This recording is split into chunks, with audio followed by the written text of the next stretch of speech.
Number 4 Mark 1 Star British Enfield, or in this case Canadian Enfield, as this is a long branch. It is a long branch that has seen FTR in India, in this case Ishapur. As you can see, the Indians completely refurbished it in the British style with the black paint. Although most of its parts remain either Savage or Long Branch. You can see the Indian property mark right there on the buttstock. That is, by the way, a Savage buttstock. Very nicely done repair at the top there. That repair could be British in nature, because it does not match Indian repairs I've seen done to 7.62 Enfields, which were somewhat different in design.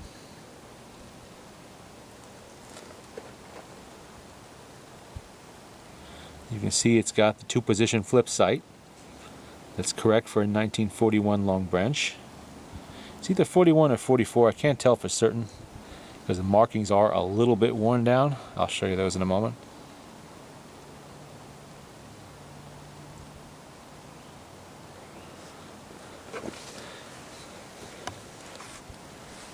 Let's see if we can get a good look at what's left of the markings. It is matching number, serial numbers anyway, and it has a bore that is an absolute mirror. I believe it's a 2-groove, but I have to check again. It may not be. You can see they didn't leave too much of the markings, just enough to make out Long Branch. And of course that's probably why Century International marked it as Canada on the import stamp.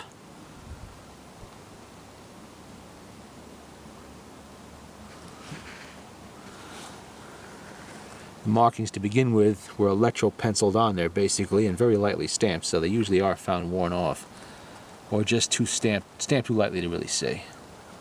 Stock is in excellent condition. Most of this stock appears to be Savage in nature, like I said before. There are Savage S's, at least here, and on the buttstock, which I'll show in a whoa, don't want to lose it, which I'll show in a minute. Couldn't find one on the forward handguard there, but could be one I just couldn't make it out. My eyesight's not the best. All right, let's see.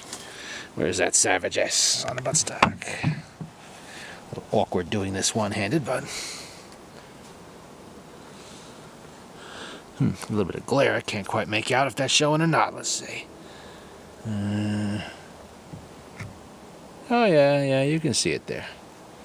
The Savage S. There we go. There's an S in a box that you really can't see very well because it's been sanded over, but the bigger S, you can still see that.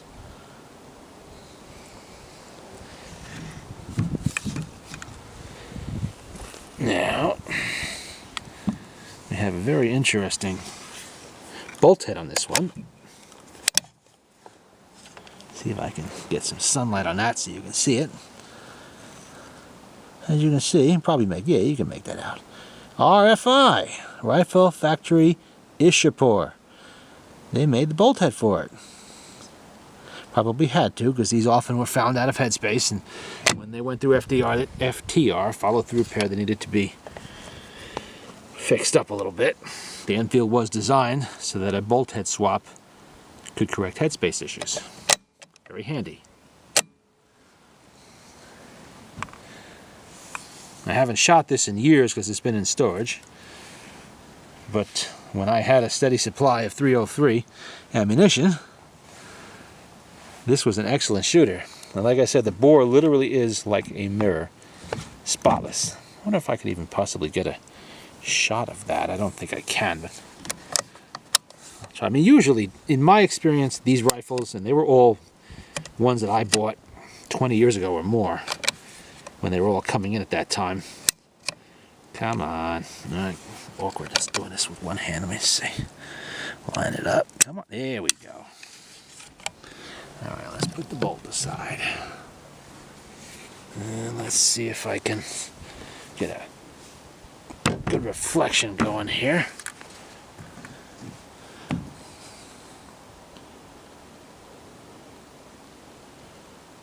Oh, almost.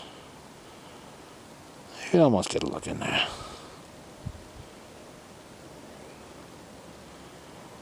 Not too bad, huh?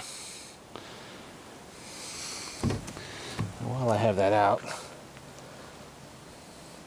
how many grooves are in there? Yeah, I think that's 2 grooves. My memory is fading on that. It's been so long. I have a couple of long branches, so I get them confused. The other one is 4 groove. Then I have the Savage also. Yeah, figured I'd bring this one out, clean it up. I have pretty much the only ammunition I have left anymore is this POF, Pakistan Ordnance Factory, which in most of these Enfields is a really good way for testing what to do when you have a failed round. You get the click bang with this nice delay. You see the charges go right in there like that. Of course, being an Enfield, it holds 10 rounds. Nope, lost one. In the box magazine, as you see down there, the detachable box magazine.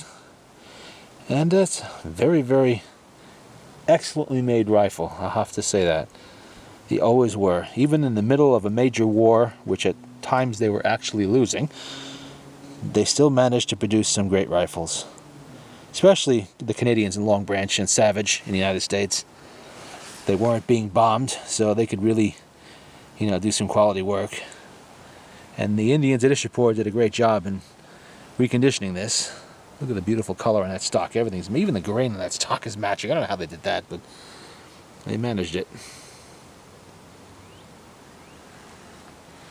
These days, these rifles have gotten so expensive, I've long since gotten out of collecting them.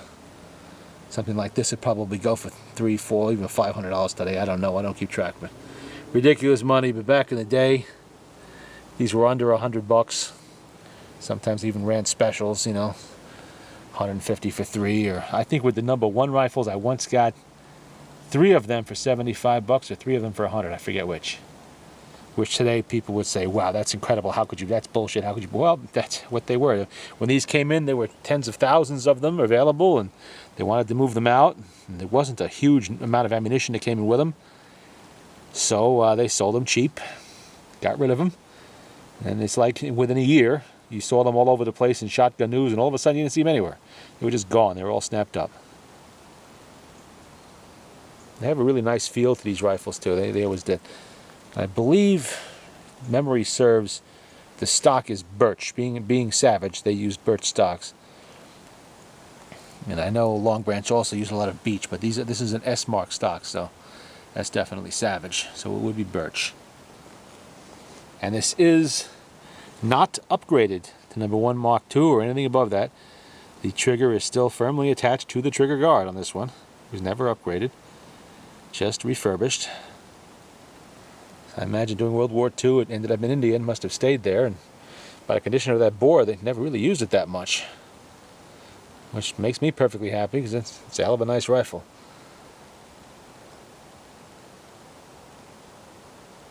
#4 Mark I star. I forget what the star stood for, but I'm sure you can look that up somewhere. Or maybe it's just a #4 Mark I. Doesn't seem to have any upgrades at all.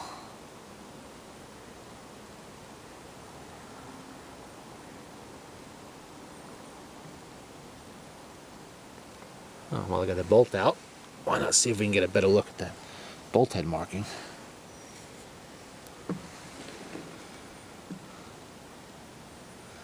Come on.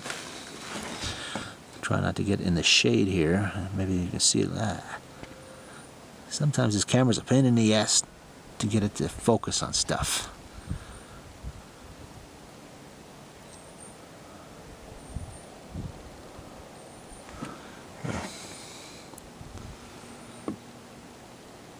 There we go. Almost came in that time.